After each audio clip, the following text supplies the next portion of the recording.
Hello, everyone, and welcome back to Spectrum Talk. My name is Ruby Jones, and today I've got something truly magical lined up for you. Now, if you know anything about classic Black Broadway brilliance, then The Wiz needs no introduction. It's bold, it's beautiful, it's iconic, and it's back. The Broadway touring production of The Wiz is lighting up stages across the country, and it's making its way right here to the Mile High City. That's right, The Wiz will be playing at the Buell Theatre in Denver from April 8th through April 20th, and trust me, this is a show you don't want to miss. Bring your family, your friends, and your whole crew out to experience the joy, the music, and the magic of this legendary production. And speaking of magic, I'm honored to have a very special guest joining us today. He's a powerhouse performer, a triple threat, and he's bringing big heart and major moves to the stage as Scarecrow in this electrifying revival. Stay tuned for a conversation and a sneak peek into The Wiz with Elijah Ahmad Lewis.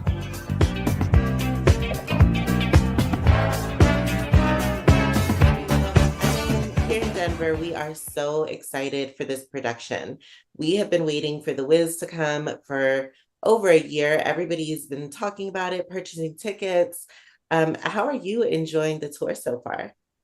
It's great. So interesting because I had just closed my last tour March 3rd, 2024, and had a few months off and I was home and things. And then once this came around, it felt like I didn't even have those 10 months off. Oh, wow. But it's so interesting touring. I feel like I know how to tour now. And after 15 years, I love going to different cities and seeing the culture in the city and the people in the city and just feeling the energy, hearing the sounds. And I love Denver. I do love Denver so much. So I was actually just there in January to sing the national anthem for the Broncos. Oh, nice. That's really And cool. I was going to ask if you've been here before. That's yeah, really nice. and I've played that theater about 4 times. So I'm very, very excited to come back. Very excited. Okay. Well, awesome. You said you know how to tour now. And I think that's important for self-care and recovery, especially when you're working so hard on stage. So that's great. Where are you now? We are currently in Las Vegas. Oh, that's super fun. And then you're gonna come back. You're Uh, gonna go back to Vegas and party.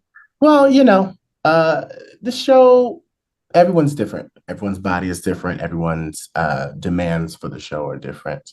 I go out here and there, but most times I'm in my room recovering for the next day. Um, yeah, but it's going to be good. Of course, the altitude is always an adjustment. Oh yeah. But yeah, excited to be there. Well, great. We're excited to have you. I'm sure that so many viewers are familiar with The Wiz from the 1978 film starring Diana Ross and Michael Jackson, or maybe even from before that, from the 1974 Broadway musical. But for those who don't know, can you give us just a little preview about what this production is about? Oh, yes, The Wiz. Uh, I say it's a universal story because, like you said, there are so many iterations and versions of The Wiz. And I think the beautiful thing about that is we're able to drop in to each decade in time with the story. And Shelley Williams and Amber Ruffin, who directed and adapted the book, they took a different spin on this one. It is current. It is, something that can last, a lifetime. And of course, we all know it's about Dorothy getting home, but it's also about remembering that everything that you need is right inside you, and not to listen to the naysayers and what people say to you because of their problems or their shortcomings or, you know, uh, projecting onto you things that they have.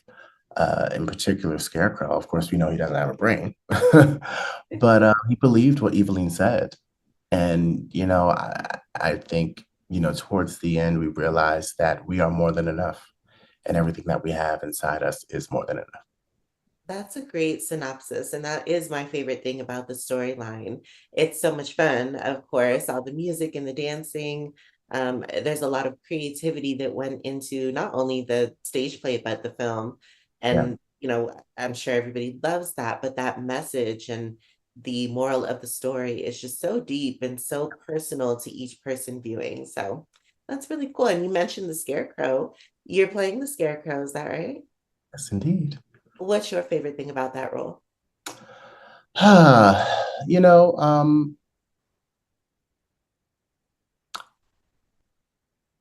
I struggled with it at first because I did not want to be a character that was just on stage, ditzy and empty-headed, of course, with the storyline.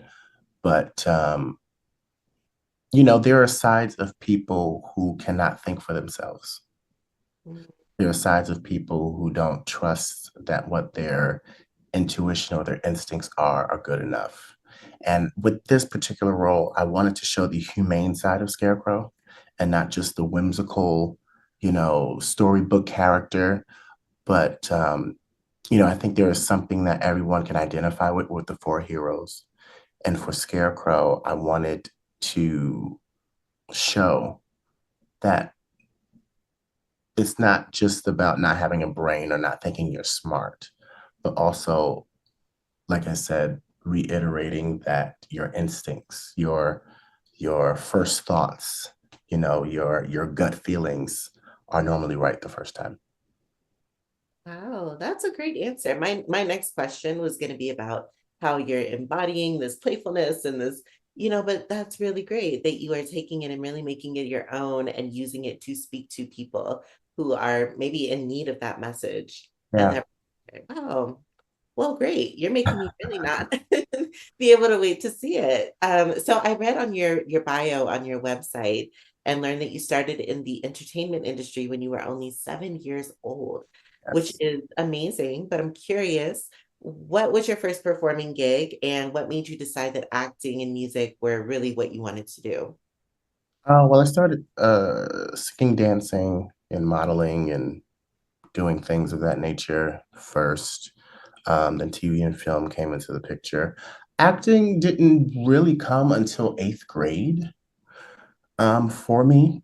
And actually, the first production Great. I did was The Wiz, and I was Scarecrow. Oh, Um, and I had won a Best Actor award from that.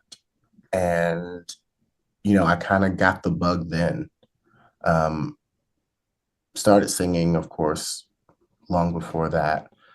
And yeah, it just kind of it was a domino effect. I come from an entertainment family. My mother acted and has a voice. My dad is a music producer and musician. Um, my uncle is the lead singer of the famous group Cool and the Gang. So coming from an entertainment background, I always saw it. The one thing that I appreciated from my family is they didn't force me into it. They asked me if I wanted to do it, and if I wanted to do it, I had to take it serious. Um, so yeah, it was kind of a domino effect of how things progressed. Yeah. cool. Well, you said eighth grade. I thought you were about to say 18. Eighth grade is so incredibly young. Well, Yeah. that's really cool. So you're not only a talented actor, I did read that you've been recording music since 2009. So just for a second, tell me a little bit about your style of music. Yeah. So Elijah Ahmad Lewis is my TV, film, acting, stage name.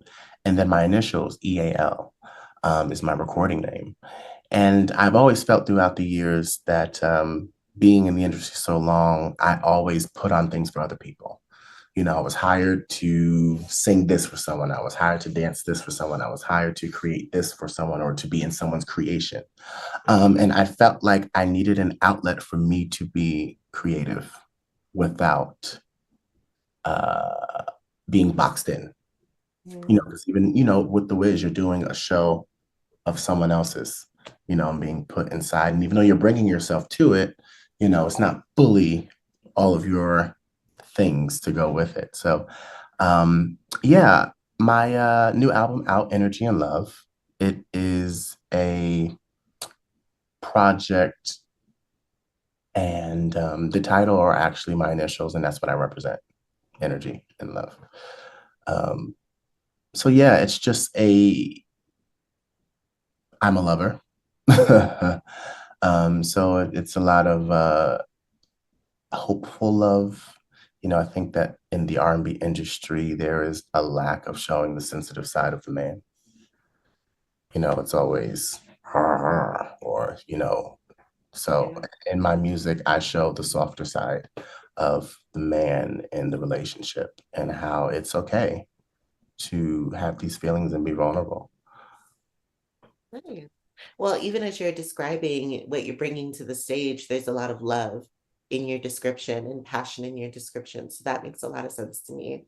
Yes. So you've played in a great number of productions. As you mentioned, you've been to Denver 4 times alone. So where does The Wiz rank on your list of favorites? And I guess it's not really a fair question since it was your first stage play. Yeah, it has a soft spot in my heart. To be able to come full circle back to Scarecrow. Um, I feel like each production I've done has its own thing that, gives me great joy and warm thoughts. Um, and each character I've played has been completely different. Stevie Wonder was different than David Ruffin. David Ruffin is different than Scarecrow. Um, so I wouldn't say I have a favorite, but I would say that with this being the 50th anniversary tour of The Wiz and it being so legendary, you never do things for what the accolades are. You do them because of the art. But Mm. it is a great feeling to know that I am a part of history with this 50th anniversary of this iconic worldwide phenomenon. Um, David Ruffin, to tell the story of Ain't Too Proud, The Temptations, that was very special. And, you know, uh, getting to be very close with David's son, David Ruffin Jr., and hearing certain things that people did not know about, and being able to tap into that and give people another side of David that they haven't seen, and of course the legendary Stevie Wonder. I mean, who doesn't want to play Stevie Wonder? And actually being able to sing with him on stage in costume, looking like him, sounding like him, it was pretty amazing. So each show has a special place in my heart. Yeah. Well, The Wiz is going to be coming to Denver and playing at the Buell Theatre from April 8th through April 20th. And I know I can't wait, as I keep saying, I will be there front and center. What can audiences expect from this legendary show when it comes to the lighting and the music and the dancing and the fun? Listen, it's a great time, and our creative team have done such a great job with marrying the original Broadway production with the movie production. And I think people are going to have a good time. I think people will be surprised with some of the new creations and things that we've added to see, but it is a great time. It is live, it is colorful, it is exactly what you know the Wiz to be. And, I just hope people come, have a good time, but also get the message of hope and joy that we're trying to bring back to our country. Awesome. Well, thank you so much, Elijah, for joining me today. And I can't wait to see you in Denver. Yes, indeed. Thank you so much, Ruby. All right, ease on down. Don't you carry nothing that might be